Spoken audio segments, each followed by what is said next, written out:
Israel പ്രധാനമന്ത്രി Benjamin Netanyahu ജീവിച്ചിരിപ്പുണ്ടെങ്കിൽ ഞങ്ങൾ അദ്ദേഹത്തെ പിന്തുടരുകയും കൊല്ലുകയും ചെയ്യും. ഇത് വെറുമൊരു പ്രസ്താവനയല്ല, മറിച്ച് ശത്രുവിന്റെ സ്ഥിരാകേന്ദ്രങ്ങളെ ലക്ഷ്യം വെച്ചുള്ള ഇറാൻ റവല്യൂഷണറി ഗാർഡ്സിന്റെ ഏറ്റവും ഭീകരമായ ഒരു മരണ വാറണ്ടാണ്. ഒരൊറ്റ വാക്കിൽ ലോകത്തെ വിറപ്പിച്ച ഈ മുന്നറിയിപ്പ് പശ്ചിമേഷ്യയെ ഒരു വൻ യുദ്ധത്തിന്റെ വക്കിൽ എത്തിച്ചു കഴിഞ്ഞു. നയതന്ത്ര ചർച്ചകൾക്കും വിട്ടുവീഴ്ചകൾക്കും ഇനി സ്ഥാനമില്ലെന്ന് പ്രഖ്യാപിക്കുന്ന ഈ വാക്കുകൾ ഇസ്രായേലിന്റെ നെഞ്ചിരിപ്പ് കൂട്ടുകയാണ്. ശത്രുവിന്റെ തലവനെ നേരിട്ട് ലക്ഷ്യം വെച്ചുകൊണ്ട് ഇത്ര പരസ്യമായി ഒരു മുന്നറിയിപ്പ് പുറത്തുവിടുന്നത് ഇറാന്റെ സൈനിക വീഴ്ത്തിന്റെയും പകയുടെയും ആഴമാണ് വ്യക്തമാക്കുന്നത്. നെതന്യാഹുവിനെ ഏതു കോണിൽ ഒളിച്ചിരുന്നാലും പിടികൂടുമെന്ന ഈ ഉറച്ച നിലപാട് ഒരു വലിയ യുദ്ധത്തിന്റെ തുടക്കമാകുമോ എന്നാണ് ലോകമിപ്പോൾ ആശങ്കയോട് ഉറ്റുനോക്കുന്നത്. ഫെബ്രുവരി 28 മുതൽ ആരംഭിച്ച ഈ സംഘർഷത്തിൽ കൊല്ലപ്പെട്ട കുട്ടികളെയും സാധാരണ ജനങ്ങളുടെ ആശങ്കകളെയും ബുദ്ധിമുട്ടുകളെയും സംബന്ധിച്ച സംഭവങ്ങൾ ചൂണ്ടിക്കാട്ടിയാണ് IRGC നെതന്യാഹുവിനെതിരെ കടുത്ത ഭാഷയിൽ പ്രതികരിച്ചത്. ആക്രമണങ്ങൾക്ക് ഉത്തരവാദികളായവർക്ക് ശിക്ഷ ലഭിക്കുന്നതുവരെ പ്രതികാരം തുടരുമെന്ന നിലപാടും അവർ വ്യക്തമാക്കിയിട്ടുണ്ട്. ഇസ്രായേലും ഇറാനും തമ്മിലുള്ള സംഘർഷം കഴിഞ്ഞ കുറേ വർഷങ്ങളായി മധ്യപൂർവേഷ്യയിലെ ഏറ്റവും അപകടകരമായ രാഷ്ട്രീയ സംഘർഷങ്ങളിൽ ഒന്നായി മാറിയിരിക്കുകയാണ്. പരസ്പരം സൈനിക നീക്കങ്ങളും രഹസ്യ ആക്രമണങ്ങളും ആരോപണങ്ങളും നിറഞ്ഞ ഈ ഏറ്റുമുട്ടൽ ഇപ്പോൾ തുറന്ന സൈനിക നടപടികളിലേക്ക് മാറുന്നുവെന്ന സൂചനയാണ് പുതിയ സംഭവ വികാസങ്ങൾ നൽകുന്നത്. IRGCയുടെ ഔദ്യോഗിക വെബ്സൈറ്റായ സെപ്പ ന്യൂസ് വഴി പുറത്തിറക്കിയ പ്രസ്താവനയിൽ ഇസ്രായേലിന്റെ നടപടികളെ ശക്തമായി വിമർശിക്കുകയും അവയ്ക്ക് ശക്തമായ മറുപടി ഉണ്ടാകുമെന്ന് വ്യക്തമാക്കുകയും ചെയ്തു. ഇതിനിടെ ഇറാൻ പുതിയ സൈനിക നീക്കവുമായി രംഗത്തെത്തുകയും ചെയ്തു. ഓപ്പറേഷൻ ട്രൂ പ്രോമിസ് 4 എന്ന പേരിൽ ഒരു വലിയ ആക്രമണ പരമ്പര ആരംഭിച്ചതായി IRGC പ്രഖ്യാപിച്ചു. സയനിസ്റ്റ് ഭരണകൂടത്തിന്റെ പ്രാദേശിക കമാൻഡ് നിയന്ത്രണ കേന്ദ്രങ്ങളെയും ആഭ്യന്തര സുരക്ഷാ സംവിധാനങ്ങളെയും ലക്ഷ്യമിട്ടാണ് ഈ ആക്രമണത്തിന്റെ 53ാമത് ഘട്ടം ആരംഭിച്ചതെന്ന് ഇറാൻ പറയുന്നു. മധ്യപൂർവേഷ്യയിൽ നിലവിൽ നിലനിൽക്കുന്ന സംഘർഷാവസ്ഥയിൽ ഇതൊരു വലിയ തന്ത്രപരമായ നീക്കമായാണ് വിലയിരുത്തപ്പെടുന്നത്.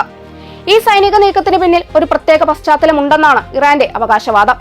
മാർച്ച് 4-ന് ശ്രീലങ്കൻ തീരത്തിന് സമീപം നടന്ന ഒരു ആക്രമണത്തിൽ ഇറാനിയൻ നാവികസേനയുടെ ദേന ഡിസ്ട്രോയർ നശിപ്പിക്കുകയും അതിൽ ഉണ്ടായിരുന്ന നിരവധി സൈനികർ കൊല്ലപ്പെടുകയും ചെയ്തതായി ഇറാൻ ആരോപിക്കുന്നു. ആ സംഭവത്തിൽ ജീവൻ നഷ്ടമായ 84 സൈനികരുടെ സ്മരണക്കായാണ് പുതിയ സൈനിക പ്രവർത്തനങ്ങൾ ആരംഭിച്ചതെന്ന് IRGC വ്യക്തമാക്കി. മാർച്ച് 15-ന് നടന്ന ഈ ആക്രമണത്തിൽ നിരവധി അത്യാധുനിക ആയുധ സംവിധാനങ്ങൾ ഉപയോഗിച്ചതായി ഇറാൻ അവകാശപ്പെടുന്നു.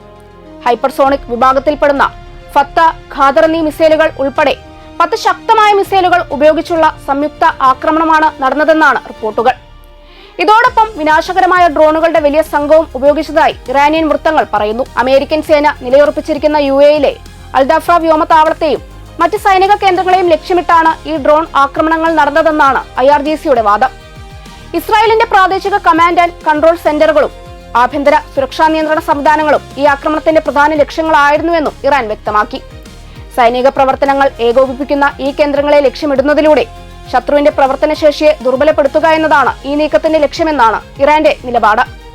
IRGC പ്രസ്താവനയിൽ മറ്റൊരു കടുത്ത മുന്നറിയിപ്പും ഉണ്ടായിരുന്നു. അമേരിക്കയുടെയും ഇസ്രായേലിന്റെയും സൈനിക കേന്ദ്രങ്ങൾക്കും താൽപര്യങ്ങൾക്കും നേരെയുള്ള ആക്രമണങ്ങൾ തുടരുമെന്നും ആക്രമണങ്ങൾക്ക് ഉത്തരവാദികളായവർ കീഴടങ്ങുകയോ ശിക്ഷ നേരിടുകയോ ചെയ്യുന്നതുവരെ ഈ നടപടികൾ അവസാനിക്കില്ലെന്നും അവർ വ്യക്തമാക്കി. ഈ നിലപാട് മധ്യപൂർവേഷ്യയിലെ സംഘർഷം കൂടുതൽ വ്യാപിക്കാനുള്ള സാധ്യതകളെക്കുറിച്ച് അന്താരാഷ്ട്ര തലത്തിൽ ആശങ്ക ഉയർത്തുകയാണ്. ഈ സംഘർഷത്തിന്റെ തുടക്കം ഫെബ്രുവരി 28-ന് നടന്ന ഒരു വലിയ സൈനിക സംഭവത്തിലേക്കാണ് ഇറാൻ ചൂണ്ടിക്കാണിക്കുന്നത്. ആ ദിവസം നടന്ന ആക്രമണത്തിൽ ഇറാന്റെ പരമോന്നത നേതാവായിരുന്ന അലി ഖമേനി ഉൾപ്പെടെ നിരവധി മുതിർന്ന സൈനിക കമാൻഡർമാരും സാധാരണ പൗരന്മാരും കൊല്ലപ്പെട്ടതായി ഇറാനിയൻ റിപ്പോർട്ടുകൾ പറയുന്നു. അതിനുശേഷമാണ് അമേരിക്കയും ഇസ്രായേലും ചേർന്ന് ഇറാനെതിരെ വ്യാപകമായ സൈനിക നീക്കങ്ങൾ ആരംഭിച്ചത് എന്നതാണ് ഇറാന്റെ ആരോപണം. ഇറാനിലെ വിവിധ സൈനിക കേന്ദ്രങ്ങളും അടിസ്ഥാന സൗകര്യങ്ങളും ലക്ഷ്യമാക്കി നടന്ന വ്യോമാക്രമണങ്ങൾ വലിയ നാശനഷ്ടങ്ങൾ ഉണ്ടാക്കിയതായി ഇറാൻ പറയുന്നു. അതിനാൽ തന്നെ ഈ ആക്രമണങ്ങൾക്ക് മറുപടിയായി മിസൈലുകളും ഡ്രോണുകളും ഉൾപ്പെടുന്ന ശക്തമായ സൈനിക പ്രതികാരം ആരംഭിച്ചതായി ഇറാനിയൻ നേതൃത്വം വ്യക്തമാക്കുന്നു.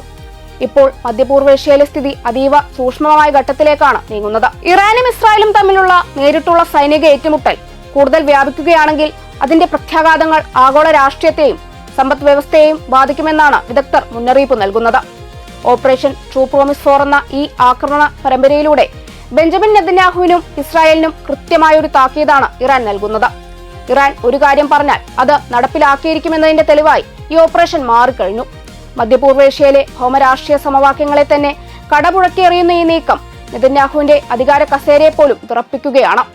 ശത്രുവിനെ പിന്തുടർന്ന് വേട്ടയാടുമെന്ന് ഇറാൻ പ്രഖ്യാപിച്ചാൽ അതിൽ നിന്ന് പിന്നോട്ടില്ല എന്ന ബോധ്യം ഇപ്പോൾ ലോകത്തിനുമുണ്ട്. നെതന്യാഹുവിനും അദ്ദേഹത്തിന്റെ ഭരണകൂടത്തിനും ഇനി സ്വസ്ഥമായി ഉറങ്ങാൻ കഴിയില്ലെന്ന വലിയ സന്ദേശമാണ് ഈ പോരാട്ടത്തിലൂടെ ഇറാൻ നൽകുന്നത്.